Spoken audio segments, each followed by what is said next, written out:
मुंबईतील पोलीस नियंत्रण कक्षाला धमकीचा फोन आलेला आहे। मुंबईमध्ये 6 ठिकाणी बॉम्ब ठेवल्याची धमकी मिळालेली आहे। धमकीचा फोन हा आता मुंबईतील पोलीस नियंत्रण कक्षाला आलेला आहे। मुंबईत 6 ठिकाणी बॉम्ब ठेवल्याची धमकी आलेली आहे।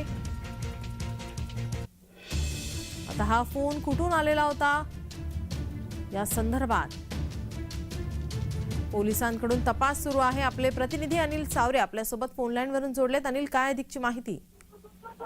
नक्कीच नीलम, पाहायचं झालं तर मुंबई पोलिसांना वारंवार धमकीचे फोन असतील किंवा ईमेल असतील, ईमेलद्वारा जे मेसेजद्वारा धमक्या आहेत त्या अद्याप सुरूच आहेत। मात्र आपण पाहायचं झालं तर चक्क मुंबईतील वाहतूक पोलीस नियंत्रण कक्षाला धमकीचा मेसेज आलेला आहे। त्या मेसेजमध्ये असं लिहिलं आहे की 6 ठिकाणी मुंबईत बॉम्ब ठेवले असल्याची त्या मेसेजमध्ये ही माहिती आहे। मात्र गुरुवारी रात्री हा मेसेज आल्यानंतर मुंबई वाहतूक पोलीस नियंत्रण कक्ष सुद्धा आता सज्ज झाले। त्याच नंतर आपण पाहायचं झालं तर ठिकठिकाणी जी नाकाबंदी आहे ती सुद्धा लावण्यात येत आहे। आणि आपण पाहायचं झालं तर या मेसेज नंतर आता मुंबई पोलीस चांगलेच अलर्ट मोडवर आले असून अज्ञात व्यक्तीचा शोध घेताना आपल्याला पाहायला मिळतात। नीलम, अनिल, याचे अपडेट आम्ही तुमच्याकडून घेतच राहू। तुर्तास धन्यवाद तुम्ही दिलेल्या माहितीसाठी।